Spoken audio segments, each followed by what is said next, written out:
de roue, un homme de 37 ans est mort sur le coup, écrasé par le poids lourd.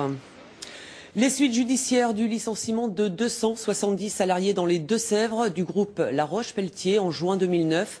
Nos confrères de la Nouvelle République et du Courrier de l'Ouest annoncent que l'enquête a débouché sur des gardes à vue des anciens dirigeants. Ils sont notamment soupçonnés d'abus de biens sociaux et de banqueroute. Le point avec Jean-Jacques Théodore.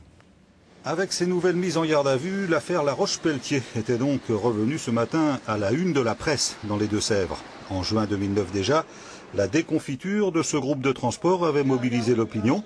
D'abord parce qu'elle laissait sur le carreau 270 salariés, mais aussi parce qu'on avait dès cette époque évoqué l'éventualité d'une banqueroute frauduleuse et d'abus de biens sociaux.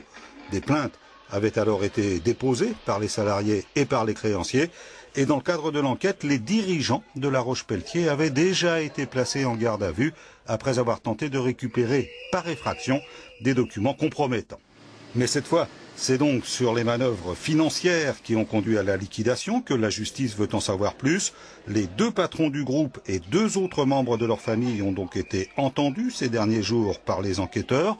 Tous ont été ce soir remis en liberté, mais le parquet de Niort n'a fait aucun commentaire sur la teneur ou le résultat de ces interrogatoires.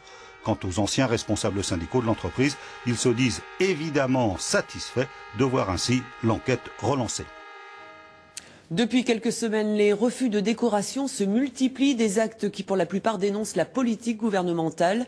Dernière en date, à Cognac, en Charente, le directeur de l'avant-scène vient de refuser la distinction de chevalier dans l'ordre des arts et des lettres. Jérôme Deboeuf et Christophe Guinaud l'ont rencontré. Jacques Patarozzi, sa carrière l'a